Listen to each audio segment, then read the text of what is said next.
Assalamualaikum warahmatullahi wabarakatuh. Bertemu dengan saya kembali di modul 3.3A6 demonstrasi kontekstual mengenai pengelolaan program yang berdampak positif bagi murid.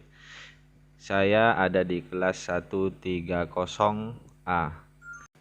Fasilitator Bu Widayanti dan pengajar praktik Bu Endrawasih. Program yang saya rencanakan adalah tutor antar teman. Target adalah murid SD kelas tinggi yaitu kelas 4, 5, dan 6. Sedangkan program ini termasuk dalam program kokurikuler yang ada di sekolah SDN Rompen Barat, Kecamatan Dungke. Pada program ini, komponen yang dikembangkan dari profil pelajar Pancasila diantaranya adalah 1. Bergotong royong, karena kegiatan ini melibatkan 2 orang siswa, 1 orang siswa menjadi tutor dan 1 siswa menjadi pembelajar. Sedangkan komponen yang kedua adalah kreatif, karena pembelajaran dipasrahkan sepenuhnya kepada siswa. Metode, teknik, apapun yang akan dikerjakan bersama dengan temannya. Komponen yang ketiga adalah mandiri. Siswa melaksanakan program ini secara sendiri. Sedangkan pemetaan modal atau aset, yang pertama adalah modal manusia, di mana pada modal manusia ada kepala sekolah yang kebetulan di sekolah kami kepala sekolahnya sudah mendapatkan gelar S2, ada guru sebagai pembimbing penuntun murid, dan juga ada murid yang melaksanakan program ini. Sedangkan modal yang kedua adalah modal sosial, di mana ada komunitas guru yang setiap hari Sabtu mengadakan pertemuan untuk meningkatkan kompetensi guru. Yang modal yang ketiga adalah modal politik, yaitu kebijakan kepala sekolah untuk melaksanakan program ini. Sedangkan modal yang keempat adalah modal fisik yang berupa perpustakaan sekolah, meskipun buku-buku di perpustakaan sekolah masih sangat minim. Sedangkan karakteristik lingkungan yang digunakan pada program ini, yang pertama adalah lingkungan yang mengembangkan keterampilan berinteraksi sosial secara positif, arif, dan bijaksana, di mana murid akan menjunjung tinggi nilai-nilai sosial positif yang berbasis pada nilai-nilai kebajikan yang dibangun oleh sekolah. Di dalam lingkungan yang seperti ini, nilai-nilai tersebut kemudian akan mewujudkan menjadi atmosfer sekolah yang positif, di mana hubungan dan interaksi sosial yang terjalin di antara para murid, guru, orang tua, maupun seluruh komunitas yang terkait akan terasa sangat positif dan kontributif. Sedangkan karakteristik lingkungan yang kedua adalah lingkungan yang melatih keterampilan yang dibutuhkan murid dalam proses mencapai tujuan akademik maupun non-akademiknya. Lingkungan ini akan memungkinkan murid untuk memiliki determinasi diri yang kuat dalam proses pembelajaran, baik dalam aspek akademik maupun non-akademik. Dalam lingkungan ini, murid akan belajar tentang nilai-nilai ketekunan serta kerja keras. Murid akan belajar untuk mampu melihat sejauh mana kemajuan proses belajarnya. Murid mampu mengerjakan tugas sekolahnya secara mandiri, memiliki pemahaman yang benar dan cakap sehingga berhasil mencapai tujuan yang telah ditetapkan. Karakteristik lingkungan yang ketiga yang ingin dicapai adalah lingkungan yang menempatkan murid sedemikian rupa sehingga terlibat aktif dalam proses belajarnya sendiri. Lingkungan yang seperti ini akan menyediakan berbagai kegiatan belajar yang menarik, menantang, dan bermakna, di mana dalam prosesnya murid akan merasa senang hati dan menikmati setiap momen pembelajarannya. Pada tahap selanjutnya, saya akan menjelaskan tentang program ini dirancang sesuai dengan Bagja. Dasar filsafat KHD, maksud pengajaran dan pendidikan yang berguna untuk kehidupan bersama adalah memerdekakan manusia sebagai anggota persatuan rakyat. Sedangkan poin atau komponen profil pelajar Pancasila yang dikembangkan adalah Mampu bergotong royong, kepemimpinan murid memungkinkan murid untuk terlibat dan berinteraksi, beriman, bertakwa, dan berakhlak mulia, serta yang ketiga adalah mandiri. Karakteristik lingkungan pendukung tumbuhnya adalah lingkungan yang mengembangkan keterampilan berinteraksi sosial secara positif, arif, dan bijaksana. Sedangkan prakarsa perubahan adalah menguatkan kompetensi sosial, sikap peduli, simpati pada teman melalui program tutor antar teman.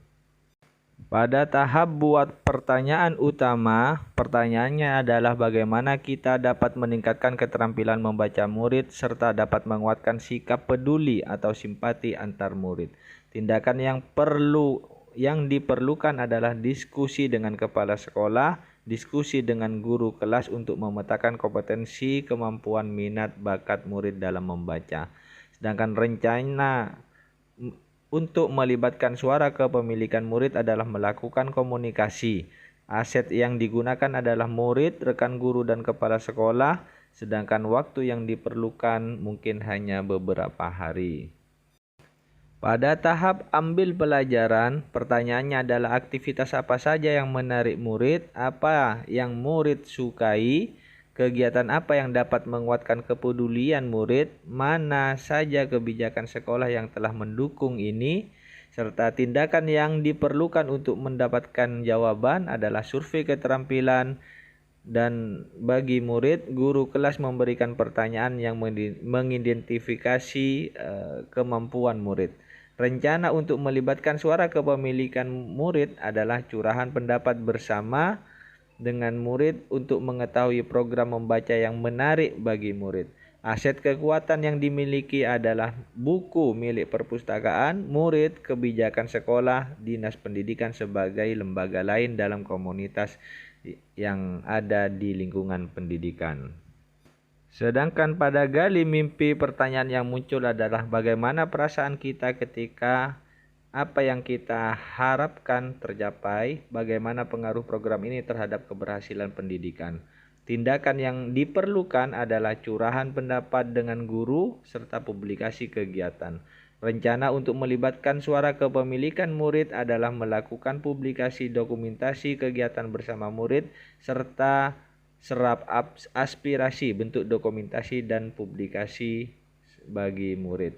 Sedangkan aset yang kita gunakan adalah guru, murid, serta jaringan internet. Sedangkan pada tahap jabarkan rencana, pertanyaan yang muncul adalah langkah-langkah yang harus dilakukan serta tindakan-tindakan yang bisa mendukung program ini serta bagaimana mengukur kemajuan dan melanjutkan langkah-langkah yang telah direncanakan. Tindakan yang diperlukan adalah diskusi dengan guru kelas, memberi sosialisasi kepada murid tentang program ini, serta yang ketiga adalah menganalisis hasil tingkat keberhasilan program ini. Rencana untuk melibatkan suara kepemilikan murid adalah murid diberi kebebasan seluas-luasnya untuk mengutarakan pendapatnya. Yang kedua adalah murid diberikan kebebasan dalam memilih berkolaborasi dengan temannya. Aset yang diperlukan adalah guru, murid, dan buku perpustakaan. Yang terakhir adalah atur eksekusi. Pertanyaan yang muncul adalah siapa yang bisa memantau kegiatan ini, siapa saja yang akan dilibatkan, bagaimana pencatatan kemajuan dari program ini, siapa yang akan menampung curhatan tentang kesulitan-kesulitan yang ada di lapangan. Tindakan yang diperlukan adalah siswa berkelompok di mana dalam satu kelompok ada siswa yang mempunyai keterampilan membaca lebih dari temannya. Guru melakukan pendampingan saat kegiatan berlangsung.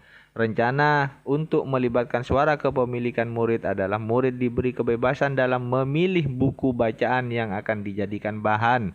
Tutor sendiri dari temannya sendiri. Murid diberi kebebasan dalam menentukan metode dalam menjadi tutor temannya. Aset yang diperlukan adalah guru, murid, dan buku bacaan. Pada tahap suara atau voice, untuk menumbuhkan murid agar dapat menyampaikan keinginannya dilakukan beberapa kegiatan-kegiatan yang dapat membangun hubungan antara guru dengan murid seperti permainan-permainan, bernyanyi bersama, dan lain-lain. Memberi waktu yang luas untuk murid dalam menyampaikan aspirasinya. Sering mengadakan diskusi-diskusi tentang berbagai hal. Ini adalah beberapa hal yang dapat dilakukan untuk menumbuhkan suara dari murid.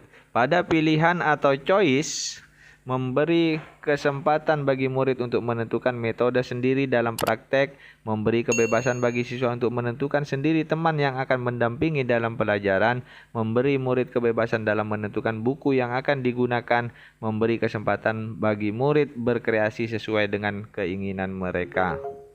Sedangkan pada kepemilikan atau ownership, beberapa hal yang dilakukan adalah memberi kepercayaan kepada murid untuk mengelola program ini, memberi kepercayaan kepada murid untuk menentukan metode, teknik, ataupun cara dalam mendampingi temannya dalam belajar, memberi kebebasan dalam mengelola kegiatan belajar. Yang terakhir adalah memberi kepercayaan untuk mengkondisikan waktu dan materi yang akan dipelajari. Itu mungkin yang dapat kami sampaikan dalam pertemuan kali ini. Saya ucapkan banyak-banyak terima kasih. Assalamualaikum warahmatullahi wabarakatuh.